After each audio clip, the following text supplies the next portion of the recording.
Bismillahirrahmanirrahim. Assalamualaikum warahmatullahi wabarakatuh. Saya Nabila Yulistia, Prodi Ilmu Al-Quran dan Tafsir, semester 1, Universitas Ibnu Khaldun Bogor. Saya akan menjelaskan materi Ulumul Quran yang diampu oleh Dr. Kiai Haji Ahmad Alim LC.MA. Adapun materi pembahasannya itu ada 8. Yang pertama, struktur bahasa Arab dalam Al-Quran. Yang kedua, disiplin ilmu dalam Al-Quran. Yang ketiga, Al-Mubham dalam Al-Quran. Yang keempat, Isra'iliyat dalam tafsir Al-Quran. Yang kelima, ilmu munasabat. Yang keenam, asbah dan nadair dalam Ulumul Quran. Yang ketujuh, metode tafsir dan klasifikasinya. Yang kedelapan, infiltrasi tafsir kontemporer. Yang pertama, struktur bahasa Arab dalam Al-Quran. Bahasa Arab adalah bahasa yang terkait dengan Al-Quran sebab Al-Quran diturunkan dengan bahasa Nabi Muhammad, yaitu bahasa Arab. Bahasa Arab pun masyhur dikenal dengan keindahan maknanya yang berbagal, struktur ayatnya yang sangat tersusun, dan penggunaannya yang sangat berhati-hati. Struktur bahasa Arab nas dan mukjizat yang diturunkan kepada Nabi Muhammad SAW yang menjadi sumber hukum bagi umat Al-Quran dan As-Sunnah. Al-Quran ialah wahyu Allah Subhanahu wa Ta'ala. As-Sunnah pula ialah sebagai apa yang disandarkan kepada Nabi Muhammad dari segi perkataan, perbuatan, sifat, tingkah laku, perjalanan hidup, dan pengakuan atau tagrir. Keduanya adalah dua sumber ulama untuk mengeluarkan bahasa Arab sebagai bahasa pengantar yang mencakup seluruh lafaz. Oleh karenanya, untuk mengeluarkan hukum mestilah memahami dengan sempurna. Urgensi bahasa Arab. Bahasa Arab adalah bahasa Islam. Mempelajari dan mengkaji bahasa Arab secara mendalam berarti mempelajari dan memahami Islam secara mendalam. Ibnu Katsir menafsirkan ayat tersebut bahwa Al-Quran diturunkan dalam bahasa Arab sebagai bahasa yang paling fasih, jelas, luas, dan maknanya lebih cocok untuk jiwa manusia. Oleh karena itu, kitab yang paling mulia diturunkan kepada Rasul yang paling mulia dengan bahasa termulia, yaitu bahasa Arab, melalui perantara malaikat yang paling mulia, yaitu malaikat Jibril. Ditambah kitab ini pun diturunkan pada dataran yang paling mulia di atas muka bumi, yaitu Mekah, serta awal turunnya pun pada bulan yang paling mulia, yaitu Ramadan, sehingga Al-Quran menjadi sempurna dari segala sisi. Syekhul Islam Ibnu Taimiyah, bahasa Arab itu termasuk bagian dari agama, sedangkan mempelajarinya adalah wajib. Karena seseorang Al-Quran dan As-Sunnah itu wajib. Tidaklah seorang bisa memahami keduanya kecuali dengan bahasa Arab tersebut. Maka mempelajarinya menjadi wajib. Mempelajari bahasa Arab diantaranya ada yang fardu ain dan ada yang fardu kifayah. Materi yang kedua yaitu disiplin ilmu dalam Al-Quran. Ilmu-ilmu teknis yang berkaitan manusia sebenarnya sudah dijelaskan di dalam Al-Quran, apalagi yang berkenaan dengan akidah dan ibadah. Solusi-solusi atas fitnah yang terjadi ialah dengan kitabullah Al-Quran, karena Nabi Muhammad SAW pernah menjelaskan di dalam sebuah hadis bahwa akan terjadi maraknya, timbulnya, dan banyaknya fitnah yang akan terjadi. Maka Nabi SAW memberikan makhrajnya, jalan keluar, ialah dengan Al-Quran. Siapa yang menghendaki suatu ilmu, maka ia harus kembali kepada Al-Quran, karena di dalamnya terdapat khobar, ilmu terdahulu dan yang akan datang. Allah menurunkan kitab di muka bumi ini berjumlah 104 kitab. Dan dari 104 kitab ini, maka semua kandungan ilmu di 104 kitab itu diringkas menjadi hanya 4 kitab, yaitu Zabur, Taurat, Injil, Al-Quran. Dan dari 4 kitab itu diringkas lagi menjadi 1 kitab, yaitu Al-Quran. Apapun bidang ilmunya, maupun itu dari bidang ekonomi, psikologi, dan lainnya, maka kembalikan dan jadikan landasan dari semua aspek itu dengan Al-Quran. Imam Nawawi berkata, segala apa yang diucapkan dan dijelaskan atau diputuskan oleh Nabi itu dari apa yang difahami dari Nabi SAW dari Al-Quran, yaitu wahyu. Maka sebelum mengambil teori dari manapun, maka sebaiknya dan seharusnya kita mengambil daripada teori Al-Quran. Kategori ilmu itu ya terbagi dua, yaitu satu, khobar yang benar, ialah apa yang difirmankan Allah dan Rasulnya. Yang kedua, empiris, yang diikatkan dengan kehendak Allah Subhanahu wa Ta'ala. Kalau empiris ini diikat dengan kehendak sendiri, maka inilah salah satu orang yang menjadi sebab ateis. Materi yang ketiga, al-mubham dalam Al-Quran. Secara bahasa etimologi, mubham merupakan isim maf'ul. Adapun secara istilah terminologi, mubham adalah sebuah lafaz yang termaktub dalam Al-Quran yang penyebutannya tidak secara spesifik atau sesuatu yang tertentu. Sebagai contoh, surat An-Naml yang berbunyi Bismillahirrahmanirrahim, Inni wajadtu imra'atan tamlikuhum wa utiyat min kulli syai'in wa laha arsyun 'azim. Artinya, sesungguhnya aku menyumpai seorang wanita yang memerintah mereka, dan dia dianugerahi segala sesuatu serta mempunyai singgasana yang besar. Surat An-Naml ayat 23 berikut ini, yang artinya, sesungguhnya aku menjumpai seorang wanita yang memerintah mereka, dan dia dianugerahi segala sesuatu serta mempunyai singgasana yang besar. Dalam ayat di atas, kata amrotu amrotan yang berarti seorang wanita adalah kata mubham. Adapun waqulna ya Adamu askun anta wa zaujukal jannah, dan kami berfirman, hai Adam, diamlah oleh kamu dan istrimu surga ini. Kata wa zaujaka dalam ayat di atas termasuk kata mubham dalam Al-Quran karena nama istri Adam itu tidak disebutkan secara rinci. Mubham berfungsi untuk meringkas. Terkadang satu orang terdapat dua nama dan ditetapkan satu nama kedua nama tersebut dengan maksud meringkas pada salah satunya. Salah satu contoh dari mubham ini adalah penyebutan Bani Israel dalam Al-Quran yang sebenarnya mempunyai nama lain yaitu Ibnu Ya'qub. Namun dalam Al-Quran hanya menggunakan Bani Israfil. Bani Israel. Contoh mubham dalam ini adalah seperti pada surat Al-A'raf ayat 103. Dan tanyakan kepada Bani Israel tentang negeri yang terletak di dekat laut ketika mereka melanggar aturan pada hari Sabtu. Yang dimaksud negeri dalam ayat di atas adalah negeri Tabaniyah. Contoh lain dari mubham adalah surat Al-Baqarah ayat 258, yang artinya, apakah kamu tidak memperhatikan yang mendebat Ibrahim tentang Tuhannya? Adapun materi yang keempat yaitu Israiliyat dalam tafsir Al-Quran. Secara bahasa, definisi Israiliyat. Israiliyat secara bahasa ialah bentuk jamak dari kata Israiliyah, sebuah kata yang dinisbahkan kepada Nabi Ya'qub alaihissalam yang memiliki nama lain Israil. Hal itu berdasarkan hadis riwayat Abu Daud Al-Tayalisi dalam musnadnya dari Ibnu Abbas radhiyallahu an bahwa beberapa orang Yahudi mengunjungi Nabi sallallahu alaihi wasallam. Lalu baginda bertanya, tahukah kalian bahwa Israil itu sebenarnya adalah Nabi Ya'qub alaihissalam? Mereka menjawab, iya benar. Lalu Rasulullah bersabda, ya Allah, saksikanlah pengakuan mereka. Secara istilah, Israiliyat ialah pengetahuan mengenai kisah-kisah dahulu yang bersumber dari orang-orang Yahudi dan Nasrani ahli kitab.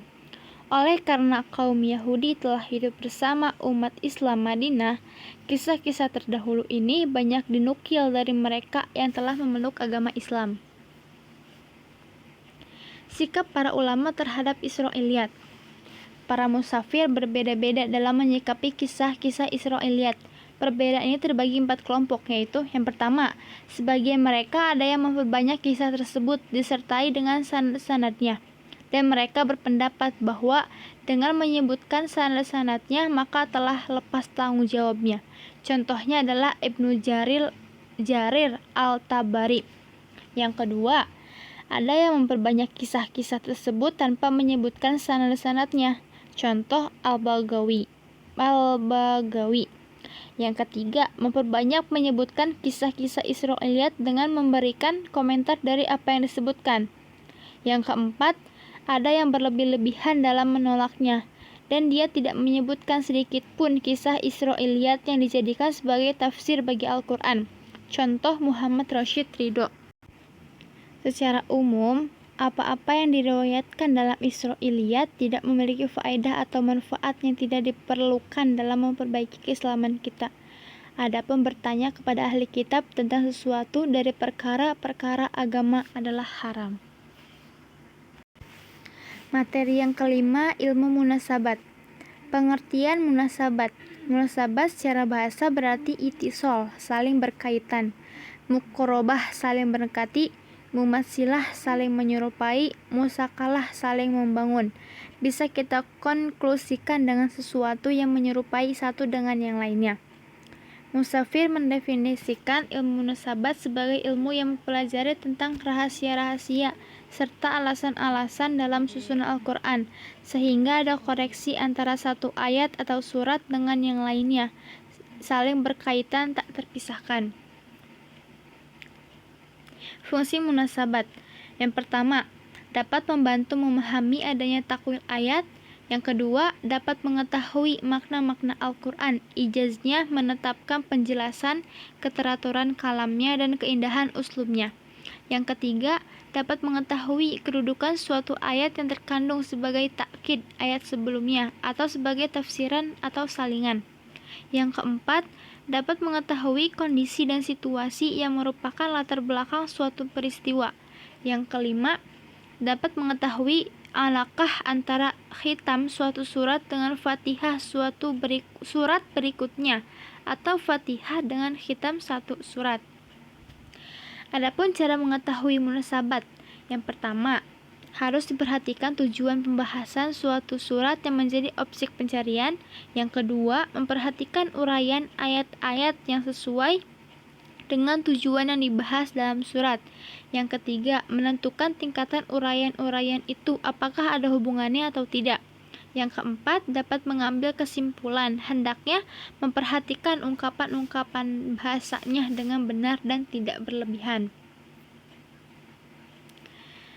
Munasabah antara awal surat dengan akhir surat. Surat Al-Qasas yang bermula dengan menjelaskan perjuangan Nabi Musa dalam berhadapan dengan kejaman Fir'aun atas perintah dan pertolongan Allah. Nabi Musa berhasil keluar dari Mesir dengan banyak tekanan. Di akhir surat, Allah menyampaikan kabar gembira kepada Nabi Muhammad yang menghadapi tekanan dari kaumnya dan janji Allah atas kemenangannya. Kemudian, jika di awal surat dijelaskan bahwa Nabi Musa tidak akan menolong oleh orang kafir, munasabah di sini terletak dari sisi kesamaan kondisi yang dihadapi oleh kedua nabi tersebut.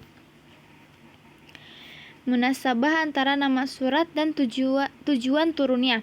Setiap surat memiliki tema pembicaraan yang menonjol, dan hal ini tercermin pada namanya masing-masing, seperti surat Al-Baqarah, surat Yusuf, surat An-Naml, dan surat Jin. Lihatlah firman Allah surat Al-Baqarah ayat 67-71.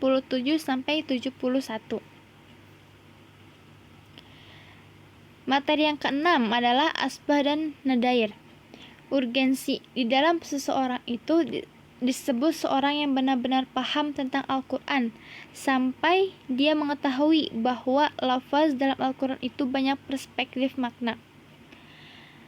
Ada pengertian asbah, seperti kata al-um, apakah hanya bermakna ibu dalam Al-Quran atau ada perspektif makna lain.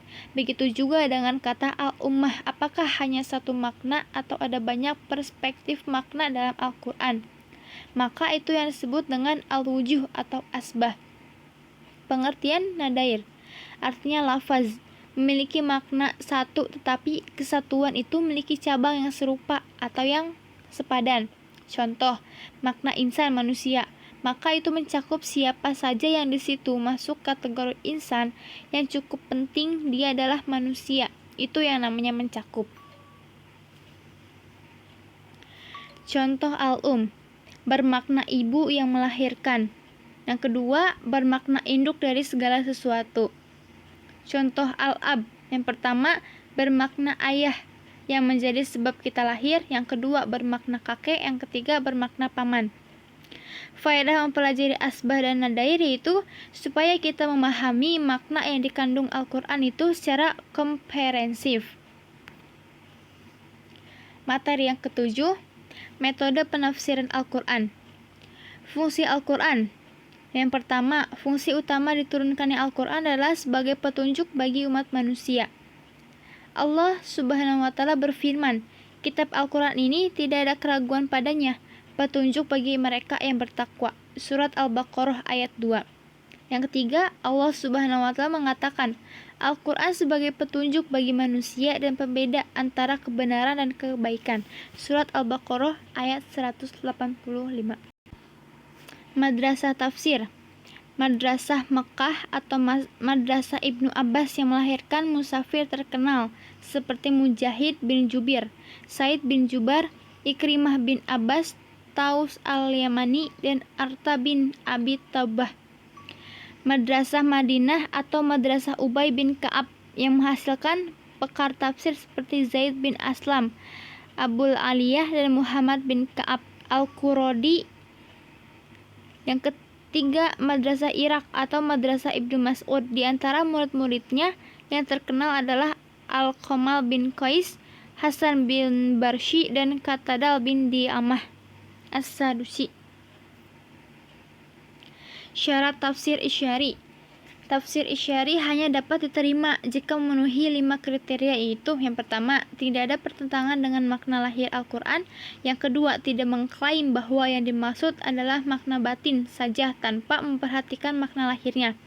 Yang ketiga, pertakwilan tidak terlalu jauh dan berlebih-lebihan. Yang keempat, tidak bertentangan dengan hukum syara dan akal sehat.